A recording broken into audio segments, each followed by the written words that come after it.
Hi students, today we are starting our last few topics of last chapter of 12th standard. Our topic is agrochemicals. They are having the generic name which is given to chemicals such as fertilizers, pesticides and insecticides. Agrochemicals, as the name suggested, it is used in agriculture to facilitate plant growth and protection.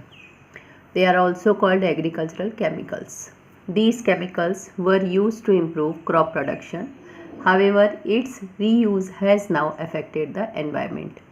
Agrochemicals seep into surrounding land and water bodies, entering the food chain, which is known as bioaccumulation. Regarding their impact on crops, excessive use of such chemicals generate a significant amount of residues. These residues cause nutrient imbalance and quality reduction of agricultural produce. Consumption of these residues has been linked to various illness. Effect on soil: they may kill bacteria and other organisms beneficial to soil, increases nitrate content in the soil, alter pH level, unnatural growth effects, residual effects can be accumulate, thereby entering the food chain. Effect on water: make water unfit for consumption. Agrochemicals in water diffuse with larger water bodies to promote the growth of algae, which is known as fish kills. Excessive chemicals lead to eutrophication, leads to water pollution, alters the chemical properties of water. Now effect on water: pesticide particles diffuses with air, altering their composition. Wind disperses polluted air across large areas, spreading their ill effects. Now nuclear waste. Nuclear power is the only large-scale energy-producing technology that takes full responsibility for all its waste and fully costs this into the product. The amount of waste generated by nuclear power is very small relative to other thermal electricity generation technologies. Used nuclear fuel may be treated as a resource or simply as waste. Nuclear waste is neither particularly hazardous nor hard to manage relative to other toxic industrial waste. Safe methods for the final disposal of high-level radioactive waste are technically proven. The international consensus is the geological disposal is the best option. Now radioactive waste. For radioactive waste, this means isolating or diluting it such that the rate or concentration of any radionuclides returned to the biosphere is harmless. To achieve this, practically all radioactive waste is contained and managed, with some clearly needing deep and permanent burial. Radioactive waste is not unique to nuclear fuel cycle. Radioactive material are used extensively in medicine, agriculture, research, manufacturing, non-destructive testing and mineral exploration. Unlike other hazardous industrial materials, however, the level of hazards of all radioactive wastes, its radioactivity diminish with time. Now type of radioactive waste. Radioactive waste includes any material that is either intrinsically radioactive or has been contaminated by radioactivity and that is deemed to have no further use. Government policy dictates whether certain materials such as used nuclear fuel and plutonium are categorized as waste. Every radionuclide has a half-life, that is the time taken for half of its atom to decay and thus for it to lose half of its radioactivity. Radionuclides with long half-lives tend to be alpha and beta emitters, making their handling easier, while those with short half-lives tend to emit the more penetrating gamma rays. Now greenhouse effect. The greenhouse effect is the way in which heat is trapped close to the surface of the earth by greenhouse gases. These gases can be thought to be a blanket wrapped around the earth which keeps it toastier than would be without them. These gases include carbon dioxide, methane, nitrogen oxide.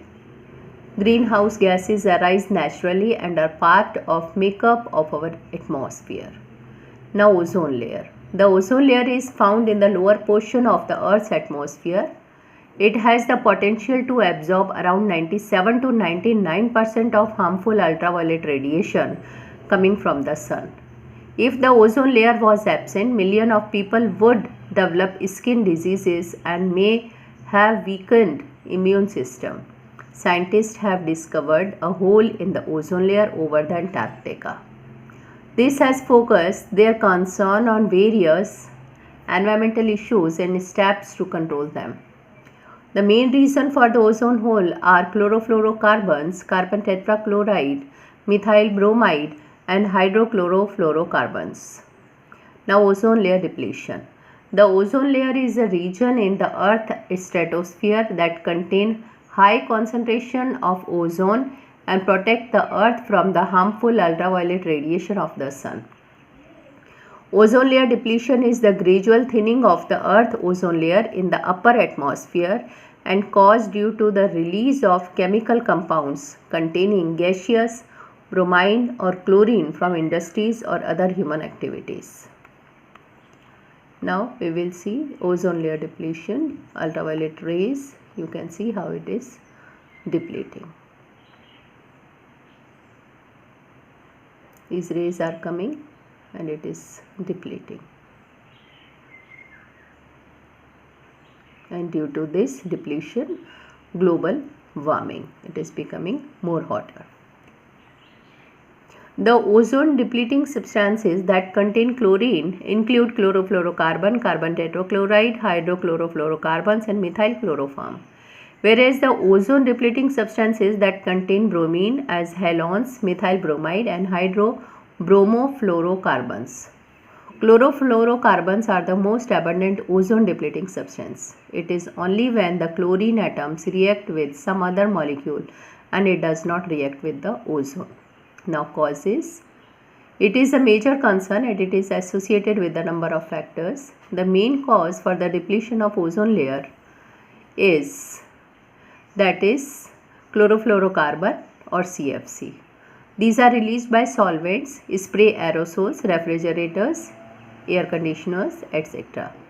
The molecule of chlorofluorocarbon is the stratosphere are broken by the ultraviolet radiation and release chlorine atoms, and these atoms react with ozone and destroy it. Now effect. The depletion of ozone layer has harmful effect on environment. Now effect on human health. The human will be directly exposed to harmful ultraviolet radiation of the sun due to the depletion of ozone layer. This might result in serious health issues among humans such as skin diseases, cancer, sunburn, cataract, quick aging and an weakened immune system. Effect on animals. Direct exposure to ultraviolet radiation leads to skin and eye cancers in animal. Effect on environment. Strong UV radiations may lead to minimum growth,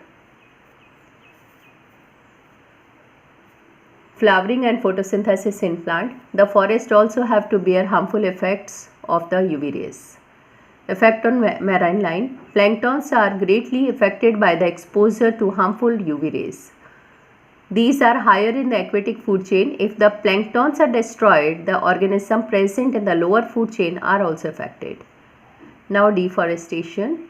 Deforestation refers to decrease in the forest areas across the world that are lost for other uses such as agricultural, urbanization or mining activities. Multiple factors either of human or natural origin causes deforestation. Natural factors include natural forest fiber or parasite caused disease which can result in deforestation. Now jhum cultivation. It is also called slash and burn agriculture. It is a form of crop growing farming activity. Crops are growing in this cultivation by clearing the trees and other vegetation and then burning the fields. Land burning allows the addition of potash of the soil, which in fact increases soil fertility and nutrient content. Now Chipko movement. The Chipko movement was non-violent agitation in 1973 that was aimed to protect and conservation of the trees, but perhaps it is best remembered for the collective mobilization of women for the cause of preserving forest, which also brought about a change in the attitude regarding their own status in the society. Now, Joint Forest Management, JFM. It is the concept of developing relationship between forest group and forest department on the basis of mutual trust and jointly defined roles and responsibilities for forest protection and development. This reward is given for significant and lead contribution in the field of wildlife protection. It is recognized as having shown exemplary courage or having done extraordinary work for the protection of wildlife. A cash award for ₹1 lakh is presented to individual and institution involved in wildlife protection. Today, whatever I have taught you, I am sending you its PDF. Now with this, our 12th theory is completed. After that, we will start our objective questions chapter wise. Thank you.